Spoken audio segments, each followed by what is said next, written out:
Hi guys, I've got another page in my pocket page notebook to share with you today. I've got this full page photo of some really beautiful rhododendrons and I'm planning on doing a little bit of journaling on there, but on this side of the page I've got some stamping that's shown through from the page before. So I'm going to create a stamped piece and I'm going to do that with this new stamp set from Kelly Stamps, Homegrown. And I'm going to show you a new technique that I've been playing around with to create your own sort of random repeat stamped pattern, if that makes sense. I'm going to use more than one stamp to create a repeat pattern. So I've taken the little acrylic block that I'm going to work with and just traced it onto some scrap paper just to give myself a bit of a template to work out where I'm going to put all these stamps. And then I am just placing the stamps onto the template that I've created. Now, I will faff about with this for quite a while, even once they're on the block. So this is just to give a rough idea. And I'm placing my stamps in all different directions. So you could definitely put them all straight, but I wanted them to fit onto this little block and this little square. If you make your stamp collection into a square, it's going to be much easier to make it repeat. And so I'm just filling in the little gaps with any little small stamps, and then once they're on the block I'm just playing around with them to make sure they're as straight as I can get them. And then I'm just going to do a test stamp on this scrap paper just so I can see what it looks like when it's actually stamped, because it is really hard to tell when it's on the block. So I'm just swapping out one of the really cute little leaves in this stamp set. There were two single leaves and one sort of bunch of leaves, so I didn't want the two single ones on there, so I've just added that other stamp in, and then I can do my test stamp and I can see that I've done a really poor job of getting everything straight. So I am going to have another go at this and just straighten up some of the ones that I don't think are looking right on the stamped test there. And also there are a couple that are sort of hanging off the block edge just a little bit, so I'm moving them back in. And I'm happy with my second test, so now I'm going to start the repeat stamping. So I'm just going to ink up my block with all my stamps and stamp it somewhere in the middle of the page. I am making sure to apply firm pressure when I stamp because there are so many different stamps on there. And then before I stamp it a second time, I'm going to rotate my block. Now you totally could keep it exactly the same way and just repeat it up the page, but I wanted something a little bit more random. So each time I stamp, I'm rotating the block in a different direction. That was why I was okay with these stamps being not all straight, not all facing forward, one direction anyway, because I knew I was going to rotate them all to create this really random pattern all over the page. So it didn't worry me that they were going to be in different directions because they were all going to be in different directions at the end of it. So then I just carry on stamping up my page, which you'll find is a super quick process because you've effectively made yourself a really large stamp to stamp with.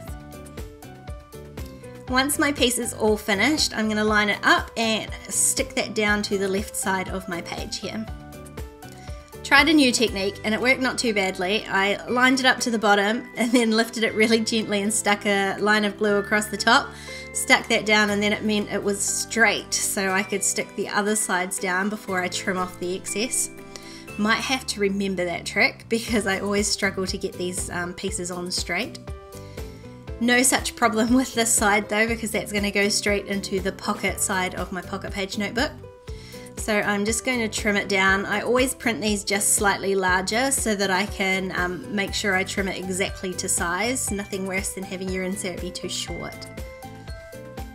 So before I stick that down, I'm going to do some journaling, and I had originally thought I would just use a black gel pen like normal, but then it occurred to me, oh, I could use white. White would be nice. There's a lot of white on this page. But luckily I did a wee test line on the piece I had trimmed off first, and the white, I think because of the paper I had used, that's just regular printer paper, it's not photo paper, so the white gel pen just like absorbed into the paper and I could barely see it at all. So I went back to my original plan of black, drew out some lines, although I don't add enough lines to make it neat, so I'm adding a little bit more back in, and then add my journaling. Checked that it was dry first. I didn't want to smudge it as I was putting it into the pocket, and that's that side all done. So I'm just going to clip this side flat and then add some letter stickers on this side. So I just wanted something a bit bolder to stand out on top of the pattern that I've stamped. So I grabbed these really big black alphas, and I'm gonna spell out sunshine, and I just wanted to make sure I had enough letters to do that first. So I've written it on scrap paper. And I'm just using the backing sheet from the stamp set to stick all my letters on first, so then I can play around with where I'm gonna put it on the page. Now I'm so disappointed. You'll see this when I pull off this E and stick it down. It's like it's from a completely different letter set. Like, it's so much thinner than the rest of them. It seriously annoys me. Even now when I'm like looking at it here, it still annoys me. Anyway, carry on. I'm gonna line up the word shine with sort of the bottom of the flowers. And then I'm going to add the sun piece on top of that. So I didn't have enough capital letters to spell out sunshine, so I used the lowercase alpha for the shine part, and I'm going to use uppercases for the sun. Be careful not to drop your letter stickers. Luckily it didn't stick to the page, so I could peel it back off.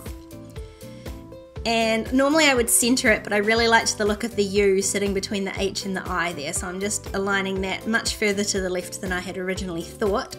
So to fill up that gap, I'm going to add a couple of these little asterisks, one in the gap and one up in my journaling to tie it all together.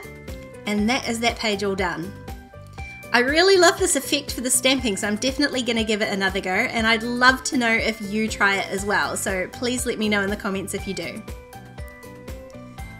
If you enjoyed this video, please give it a thumbs up. Don't forget to subscribe to my channel if you haven't already. If you want to keep watching, there's a couple more videos on screen. Otherwise, I'll see you next time. Bye!